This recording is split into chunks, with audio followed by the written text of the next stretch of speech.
Halo semua, selamat datang di video storytelling praktikum kali ini. Kita akan membahas titrasi argentometri. Nah, sebuah metode penting dalam kimia analitik. Yuk kita bahas. Pada praktikum kali ini kita memiliki tujuan. Nah, apa sih itu tujuannya? Yang pertama adalah kita dapat menjelaskan proses berhubungan dengan pelaksanaan titrasi argentometri dengan menggunakan metode 3, Mohr, Fajas, dan Volhard.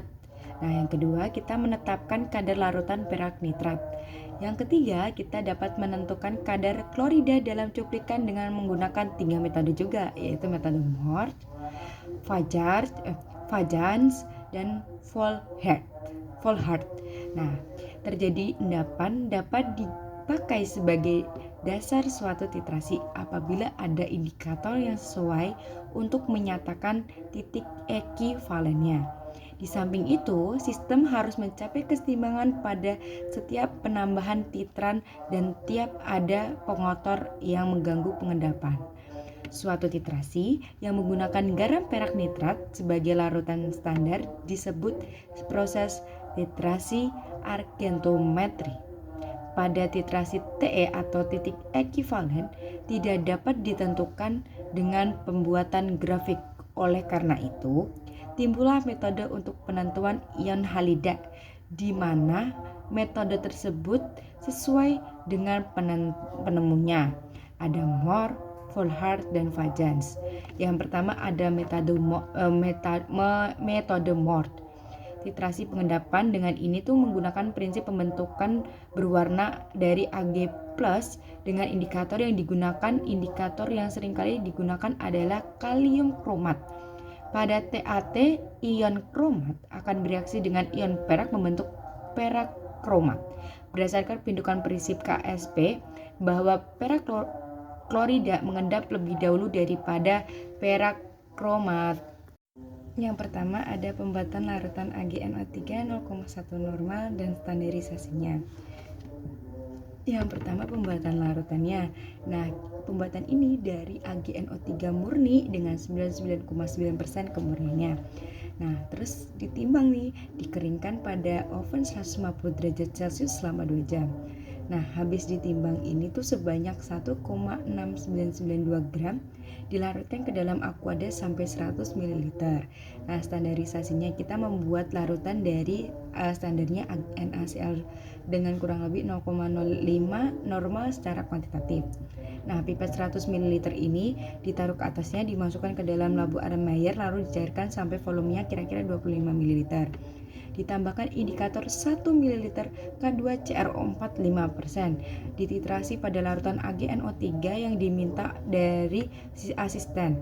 Nah, yang kelima kita menghitung normalitasnya AgNO3.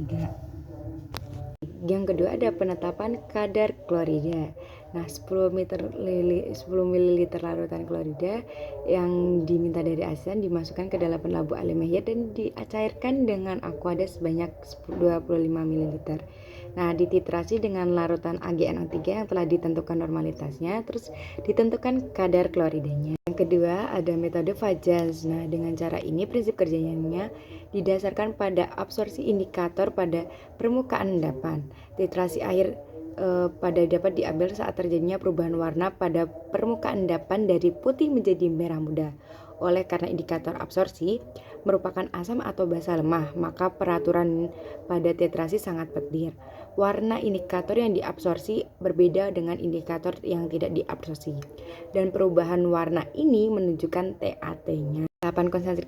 Penetapan konsentrasi klorida dalam cuplikan. Yang pertama, minta larutan cukup cuplikan pada asisten. Terus kita menyebabkan pipet 10 ml larutan tersebut dimasukkan ke dalam labu Erlenmeyer. Kita nambahkan 10 tetes indikator fluorescence. Yang ketiga, kita melakukan titrasi dengan larutan kadar AgNO3. Terus kita menentukan kadar kloridanya. Yang ketiga, menggunakan metode Volhard. Nah, metode ini didasarkan pada pengendapan perak tiosianat dalam larutan asam nitrat dengan menggunakan ion Fe3 untuk mengetahui adanya ion tiosianat berlebih. Cara ini dapat digunakan titrasi langsung atau tidak langsung. Nah, cara ini untuk menentukan kadar Ag. Cara titrasi tidak langsung dapat dilakukan dengan menentukan kadar klorida cuplikan. Klorida direaksikan dengan perak nitrat berlebih. Kelebihan nitrat dititrasi dengan larutan tiosianat standar yang diketahui konsentrasinya. Titik akhir titrasi dapat diketahui dari pembentukan warna merah kompleks besi 3 tiosianat. Pertama ada penetapan normalitas AgNO3-nya. Kita membuat larut 10 ml larutan KSCN kurang lebih 0,05 normalitas secara kuantitatif. Kedua, pipet 100 ml larutan di atas memasukkan ke dalam labu Erlenmeyer, ditambahkan 5 ml HNO3, 6 normalitas 2 ml nitrobenzena dan 1 ml indikator amonium sulfat, kocok kuat-kuat.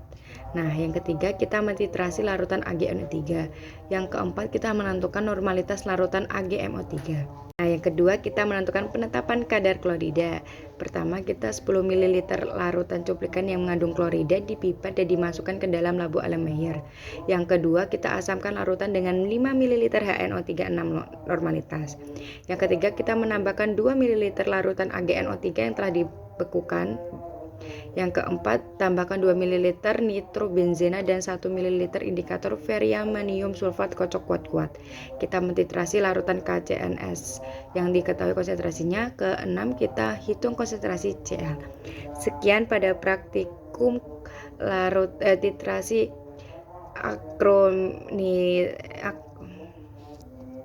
Sekian video storytelling saya tentang titrasi argetometri. Sampai jumpa pada video praktikum lainnya. See you.